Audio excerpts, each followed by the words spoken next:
Hello! My name is Callista, and welcome back to the infectious madness of Dr. Dekker. In the last episode, we were talking to Bryce. Now, if I remember, he was talking about how he went a bit out of control when he first got his midnight hour. And where was it? Yes, Bryce asked what I would do if I had an extra hour. Maybe I should suggest things he might have done to gain his trust. I wonder if he's stolen anything, or spied on anyone, or helped anyone. And if I remember correctly, Bryce suggested going to a fairground? You know what, let's watch this back. When I first got the hour, I was shocked, obviously. It took me a while to work out that everyone was frozen and only I could move. Because I live on my own. What would you do, Doctor, if you had an hour where everyone was frozen? Go to a fairground? Okay, we will absolutely try that. However, first, you live on your own? I live on my own. Occasionally I visit my father. He's in sheltered housing. Dementia. Oh, I'm sorry to hear that, Bryce. I'd visit a fairground. If I can spell. Yeah, that's how you spell visit. Fairground. Ha! That was just an example, Doctor. I'm sure you can come up with more exciting things to do than that. Okay. I'd help people. I did think, what good could I do, other than catch up with work? I did see a woman who was having her purse snatched, so I gave her purse back, and the crook, I placed him on a bus a few blocks away. I have no idea where it was going. She'd never really be able to thank me, so I took another picture. Buddy, one, you shouldn't help people just so they'll thank you. There's a really good saying. Oh, I can't remember it, but it's something like... Oh no, I can't even remember it at all, but basically you shouldn't be compassionate in order to receive praise. You should be compassionate because it's the right thing to do. Secondly, I don't like how he said, I took another picture. Also, she'd never be able to thank me, so I took another picture. And from Jasmine, last episode, she interacts with Bryce, and she mentioned that he looks at her breasts rather than looking at her face. Bryce, no. I'd spy on people. Well, that makes me feel a little better. There's a young mother, divorced, who lives opposite me. Jessica. She's friendly and says hello to me, smiles. I've always wondered what she looks like naked. So 1 hour, I broke into her house. She was standing in her bedroom. I took it as a sign. I took off her clothes and... Bryce,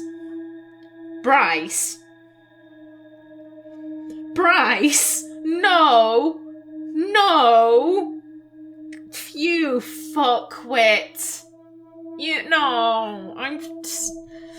I'm gonna go along with the line of thought I'm going with currently. We'll get to that in a bit. We'll unpack that later. I'd steal things. Yes, I would steal too. And I have stolen. I ran out of milk, so I thought I'd go to the local all-night shop and get some more. I was absolutely intending to pay, but when I got there, everyone was frozen. I thought about leaving money on the counter, but that seemed weird. The cashier would wake and suddenly this money would have appeared from nowhere. But I've stolen bigger things. I'm getting to the... No!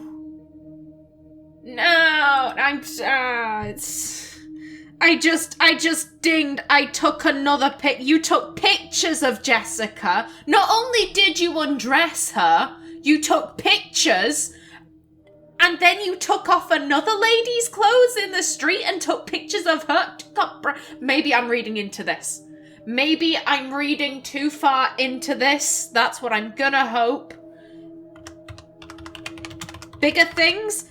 To be honest, if I could, I'd steal everything. I am fully aware that if I had superpowers, I would be a supervillain, not a superhero. I would just want to steal shit. I'm sorry. I'm honest. So the milk, I'm like, that's not too bad. And you got it from a store. You weren't going into someone's house and nicking their shit. I feel like stealing from a store isn't as bad as stealing from a person. But yeah, bigger things? From stealing milk, I moved on to petrol. From petrol, well, all those supermarkets have all kinds of electricals, so I've stolen quite a lot of that. I'm not proud. I think I've been doing it because I can. To prove to myself either way, my extra hour is actually real. I don't know if that makes that better or worse. Like, if you're stealing because, like I'm hungry, I am stealing this bread because I'm starving, fair dues. If you're just, well, I'm stealing because I can. No! Don't do that. That does not make that better. Was there anything else that was suggested? I don't want to look into the Jessica situation. Stolen anything, spied, help. Yeah, we've done all of Jessica. I took photos of Jessica when she was naked. When I'd stripped her. When she was naked and frozen. I didn't want to have to do it again, to strip her again. So I took pictures to remind myself what she looked like. That's wrong, isn't it, Doctor? Yes!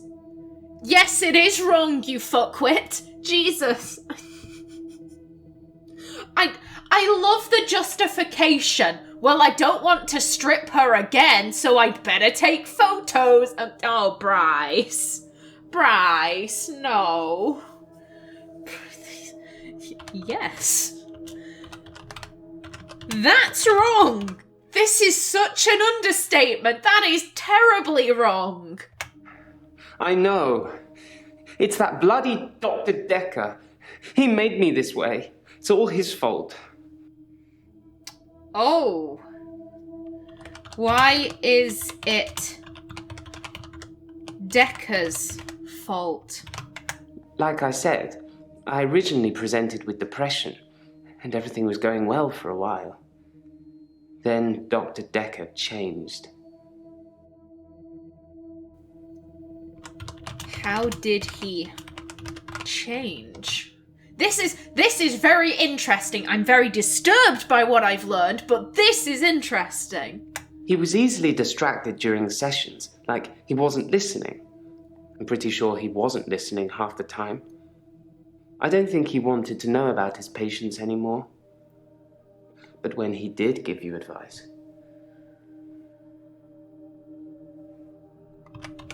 Advice? He told me to use my imagination, to make something up, to think something crazy, and it would become real. He told me to think of a way to get more time. So I did. But he pushed me. He made me think it. Ooh. This kind of relates back to the Alderby footage.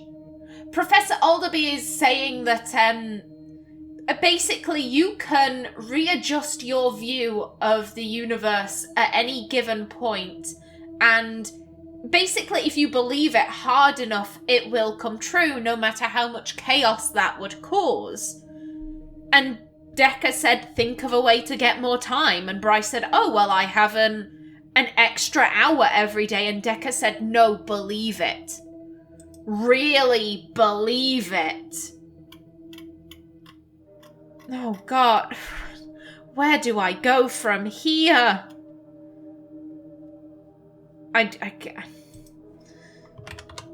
Another picture? Oh, did he say photo? We can check. I took a picture after undressing her. I put her clothes back on before time resumed. To be honest, there wasn't much to take off and put on. Do you know what kind of girls walk around at midnight, Doctor? Okay, so that's still not...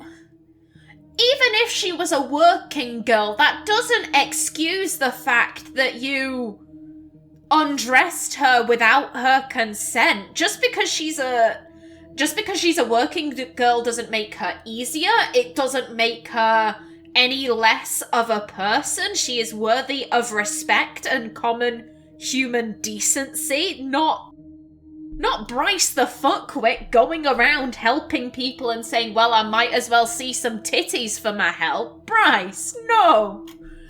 Oh, Bryce. I took photos of Jessica when she was naked. When I'd stripped her. When she was naked and frozen. I didn't want to have to do it again, to strip her again. So I took pictures to remind myself what she looked like. That's wrong, isn't it, Doctor? I've already answered that, and if the game is wanting me to say no, it's not wrong, I'm not gonna do that. That is not kosher, that is not right. No, thank you. He was easily distracted during sessions, like he wasn't listening. I'm pretty sure he wasn't listening half the time. I don't think he wanted to know about his patients anymore. But when he did give you advice...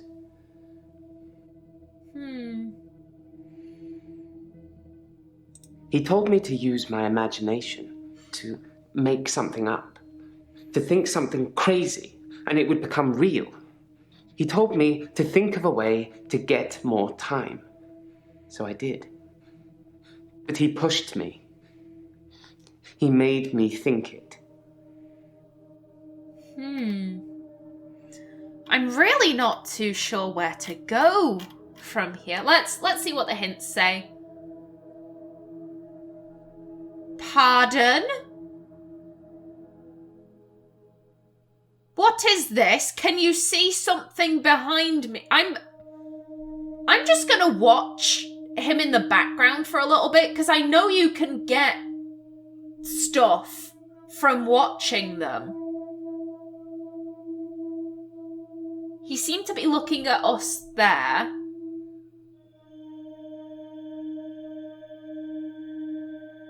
His eyes are all over the shop. I mean...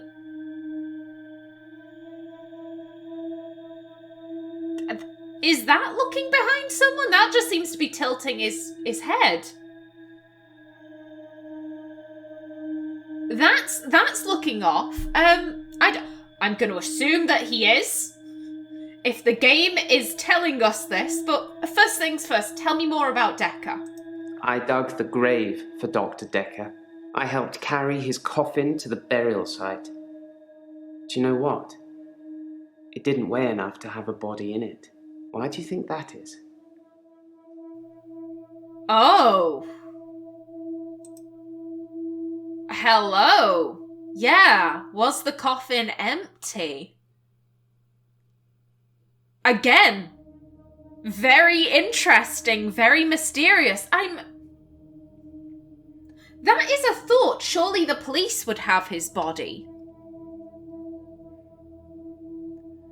The murder didn't happen all that long ago. That's the feeling I'm getting, that it might only be like maybe a week since he died, or a couple of days, given that like Lacey and Jasmine were kind of like, oh, who are you? What happened? Jasmine didn't even know that Dr. Dekker had been murdered, so it can only be like a couple of days since the murder. You would assume in a murder inquiry, the police would keep hold of his body for a while, for like evidence collection and all of that, and to autopsy it maybe. That's strange. That's bizarre. No, the coffin wasn't empty. There was something in it. A decoy, I'd imagine.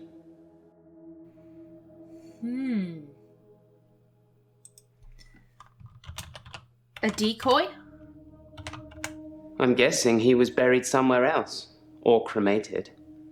Somebody somewhere didn't want his body going in the ground. Do you want to be cremated or buried, Doctor?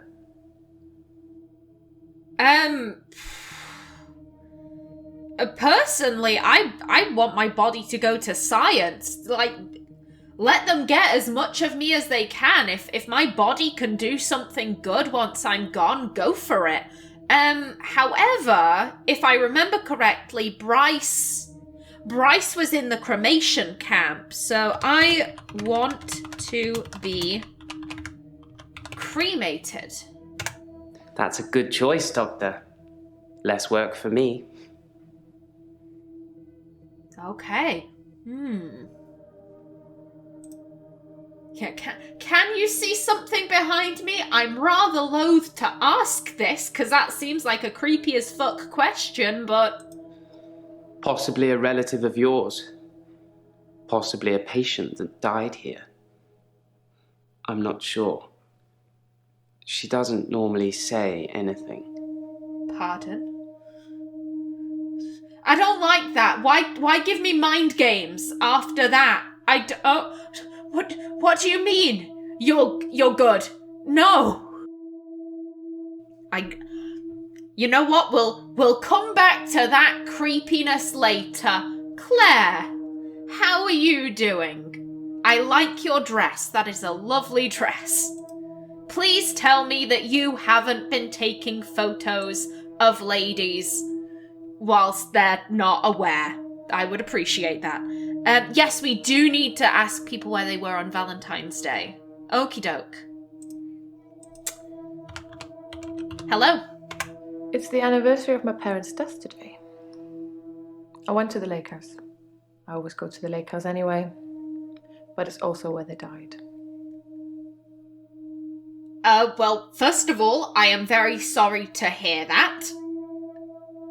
I seem to remember there being some weirdness around her parents' death. That was it. She wouldn't say how they died. All she'd say was, it was an accident, which is highly suspicious. First things first, though. Where were you on Valentine's Day? Is that spelt correctly? Yes, it is. The day Dr. Dekker was killed, I had a session with him in the morning at my usual time, 11 o'clock. That was the last time I saw him. Okay. So that's fair, I think. Let's see. Let's go into the lake house. No,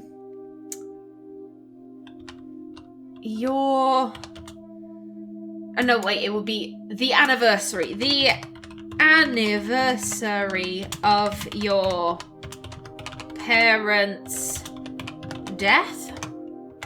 I'm happy to discuss all of these things, just one at a time. Fair dues. Fair dues. It's the anniversary of my parents' death today. I went to the lakehouse. I always go to the lakehouse anyway, but it's also where they died. Okay, so just parents' death.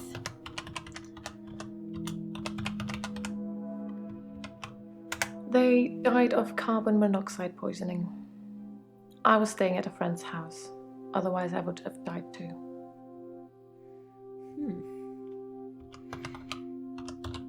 Carbon monoxide.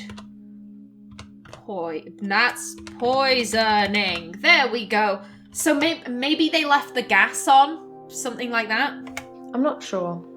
It was a faulty boiler, I think. Okay. You were at a friend's house? Do you think I killed my parents? No. No, I don't. I don't think you killed your parents. I have no reason to believe you killed your parents. I'm simply asking. No. I don't think you killed your parents. It's okay if you think I killed them. You wouldn't be the first to draw that conclusion. People can be so cynical. I'm used to it. I can't remember if she said how old she was when her parents died. Given that she was at a friend's house, I would assume her to be a teenager or younger. In which case, the likelihood of a child/teenager fucking about with the boiler and breaking it, I don't think that's very likely. Yeah, I think she worded it in a weird way. It was an accident. Like, who says that? But I think maybe she just feels a little bit sensitive about it. She wasn't entirely sure how to respond, so she gave a weird response. That's my thinking, at least. Lakehouse. I stood for a while, looking across the water. It's peaceful there. It's the place that makes me feel the most. There was a girl there, by the lake, only about 9 or 10. She was fishing, if you can call it that, with one of those nets on a stick. Okay. A girl? I don't know why I talked to her. She looked sad. I don't usually talk to children, but she seemed different, special. I'm allowed to talk to her, aren't I, Doctor?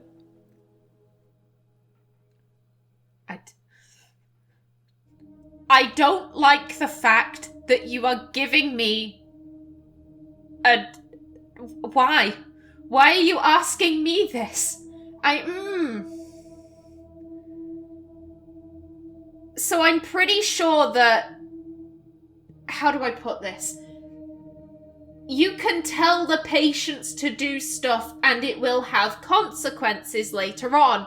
And this seems so bizarre that I'm like, oh no, I'm getting bad vibes from this. I am getting majorly bad vibes from this.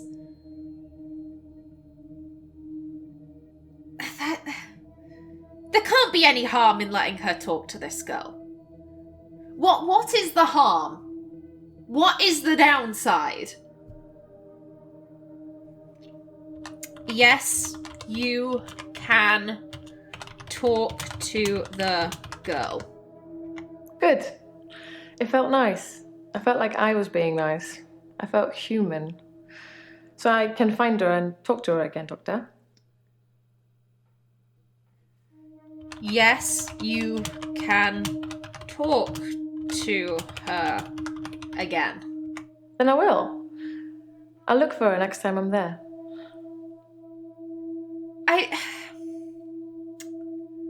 Claire seems very isolated to me. That's the impression I get of her. She feels very superior and above other people, and the cost of feeling that superior is that you're not going to be able to make human connection very easily. You're always going to feel quite isolated. And I guess talking to a child, they're more innocent. They don't care for those material things. Like the fact that you have a Lamborghini and, I don't know, have private tennis lessons with Ramon or whatever is going to be completely meaningless to a small child. So I imagine that maybe that must be quite freeing for her, having, being able to drop all pretense. I don't see the harm in her talking to this kid. Currently. Hopefully. Oh, if I've just caused a child murder here, I'm gonna be very upset. Yeah, the girl. I don't know why I talked to her. She looked sad. I don't usually talk to children, but she seemed different, special. I'm allowed to talk to her, aren't I, Doctor? She looked sad. David had been hunting again, and, well, she's seen some of the skins he hung around the lakehouse. Fabulous. Absolutely fabulous. David. David wasn't there. Or at least I didn't see him. I didn't go inside. I forgot my key, and the spare was missing. That does not strike me as good. The spare was missing. I don't know. Okay.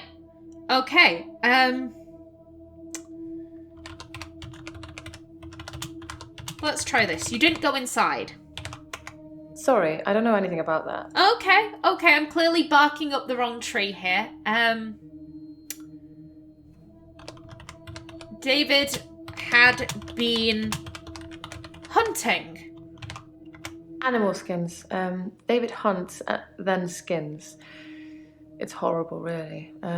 He's not really good at either job, so the skins still have great lumps of bloody carcass hanging off them. I'm sure he'll get better with practice. Maybe you shouldn't be letting him practice. Have you considered this? I'm pretty sure I've said this before. David has gone a little bit caveman, and I find that concerning. Because he was an optician. He was an optician engaging in an affair, married, no kids. Presumably they had a very well-to-do life, given that Claire is independently wealthy and was presumably contributing towards household expenses and furniture and all of that. They've got a lake house and a townhouse, for heaven's sake. With all of that information, hunting animals and skinning them, it doesn't really match up with the mental image I have of David. If you get what I mean. And she said he wasn't really technologically savvy. He's an optician. Opticians use all kinds of equipment. So him being kind of technologically adverse, that doesn't make sense either. Oh dear. Let's see, what's this? The day Dr. Dekker was killed, I had a session with him in the morning at my usual time, 11 o'clock. That was the last time I saw him. Okay. Last time you saw him. Dr. Dekker made me an offer that I couldn't refuse. I'll be taking it to the grave with me, though. Oh, come on. As did he. Oh, no. Okay, we are speeding through these. Okay. Elin. Hello. Oh, no, I did not type it. Whoops. Hello. I haven't had a great day, to be honest. Someone accused me of stealing from my patients, which I would never do. Plus, Hilda's getting worse. Oh, I am so sorry to hear that, love. First things first, though. Again, tippity tap. Where were you on Valentine's Day? Actually, I had a hot date. Ooh. It wasn't anything serious, just some guy I know. But it was a nice date. Different to what I'm used to. Ooh la la, Elin! Good for you, girl! Get it! Okay, let's stick with hello for now. Stealing from your patients? I don't really have anything to tell you about that. Madam, okay, let's just try stealing. I don't know. Are you happy, Doctor? Yes. I'm happy. You seem happy. You have a very positive energy. Thank you, Elin. I just want to know about these accusations. Do you think you could tell me about them? Unfortunately, that's going to have to wait until the next episode because I am out of time. So, until then, please remember to like if you enjoyed, leave a comment below, and if you wanted to subscribe, it would be very much appreciated. I've been Kallista. Thanks for watching, and see you in the next episode.